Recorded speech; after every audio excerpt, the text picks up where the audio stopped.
very important question. Is Imamah part of Usool ad-Din or Furu' ad-Din? Is it part of the pillars of faith or the branches of faith? Assalamu alaikum. What's the difference? When something is part of the branches of faith, first of all, it's secondary compared to the pillars of faith. It's important, but less important. Number two, it becomes subject to people's ijtihadat, jurisprudence, and opinions. I'll give you an example. Let's say our prayer that we pray. If you have a doubt whether you're in the third or fourth rak'ah, what do you do in that case? Scholars can look at Islamic legal hadiths and they could give you different opinions. The hilal, the sighting of the moon. If it's sighted in one area, do other areas follow or no? Just those areas that are close. Can you see the moon with binoculars or does it have to be with the naked eye? These go back to the ijtihad, the understanding of a qualified scholar. They could have different opinions because this is part of Furu' ad-Din, the branches of faith. So we could have different understandings. But when it comes to Usool ad-Din, the core of faith, that's not something where you give your ijtihad on. For example, is Prophet Muhammad sallallahu alaihi wasallam a prophet or not? Is that something that we discuss and have different ijtihadat on? No. We might have certain ijtihadat on the details of it.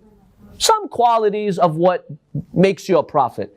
But the fact that prophethood is part of Usool ad-Din, the fact that he was a prophet, appointed by God, no discussion. This is Usool ad-Din. The existence of God, God exists or he doesn't exist. Is this something subject to our expert opinions? No. Because Usool ad-Din represents the core of faith. So really, it's not an area where scholars try to use their understanding of what the sources are. Usool ad-Din is a reflection of reality. The Day of Judgment, do we have a Day of Judgment or no? That's not something that we argue about and discuss. We can discuss the details of the Day of Judgment, but the actual essence of the Day of Judgment should not be disputed. Imamah, successorship to the Prophet, is it part of Usool ad-Din? Like prophethood, there should be no discussion. It represents the core of faith. If you don't accept it, there's a problem with your faith, it's incomplete. Or no, it's like the legal issues, like the sighting of the moon. Fine, we have different interpretations, different opinions. Whether you accept it or not, it doesn't really make a big difference. It's just a secondary issue that you're discussing. Which one is it? Let's first examine the mainstream Sunni view before we examine the Shia view, because it's very important for us to know what is the mainstream Sunni view of Imamah. Al-Ghazali says in one of his books, he says, اعلم أن النظر في الإمامة أيضا ليس من المهمات وليس أيضا من فن المعقولات بل من الفقهيات. Ghazali, a very prominent Sunni scholar, who has many books. He has many contributions to Sunni theology. He says no, that Imamah is not one of those critical issues. It's just a legal issue, min al-fiqhiyat, just like the legal rulings, how you do your wudu, the details of fasting, these things.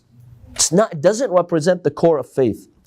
ثم إنها مثار للتعصبات والمعرض عن الخوض فيها أسلم من الخائض فيها. He says that it's even better not to discuss Imamah and argue about it and debate it, because it's a sectarian issue that could create problems and differences. But then he has to justify something. When he is talking about theology and Islamic beliefs, in the end he talks about Imamah.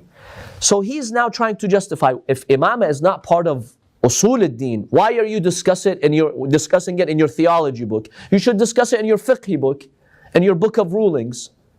He says because it has been the tradition of scholars to discuss it in theology, I'm also discussing it. Otherwise, I don't believe we should even discuss it in Islamic beliefs. We should discuss it in Islamic law, legal issues. It's a secondary issue. It's not the core of belief. This is who? Ghazali, who's very important. So Sunni scholars historically have even discouraged, not the layman, even discouraged themselves from, examining Imamah in depth. Because they're like, this is not part of the Usool ad-Din. Why spend so much time discussing it? A few points that we would like to critique when it comes to the Sunni position about Imamah. If they consider Imamah and Khilafah secondary, why do we have this huge historical battle about Imamah? If someone right now, historically, goes and says, I don't recognize Abu Bakr, Umar, and Uthman as leaders, according to what they said, Khilafah and Imamah, is it part of Usool ad-Din or a legal issue? That's a legal issue. So why do you make that person and declare that person kafir if they don't recognize those three? Because it's a legal issue. So your Usool ad-Din are fine, right? Yarhamkumullah.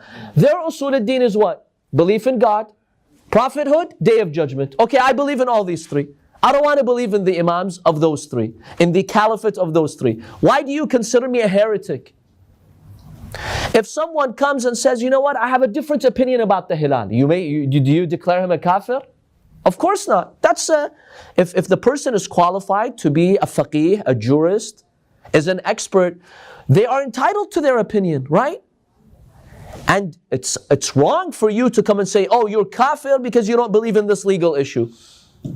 Whereas the way they treat the caliphs and how you view them reveals that it's not just a legal fiqh issue. No, it's more significant than that. Otherwise, why all those battles, all that bloodshed, all those political problems because of this issue? Doesn't make sense. If it's just a legal, minor, secondary issue, what's the fuss? Right now you have the four madhahib.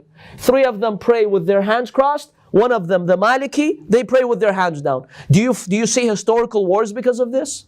Are they doing takfir of each other, declaring each other kafirs and disbelievers because of this? No. Why not? Because it's a fiqh issue. And their scholars are saying Imamah is a fiqh issue. So if it's a fiqh issue, what's all this commotion in history? Double standards here. If it's a fiqh issue, then let people decide who their Imam is. They want to believe in those three caliphs or not. Big deal. It's a fiqh issue. So that's one very important observation about how they classify the Imams.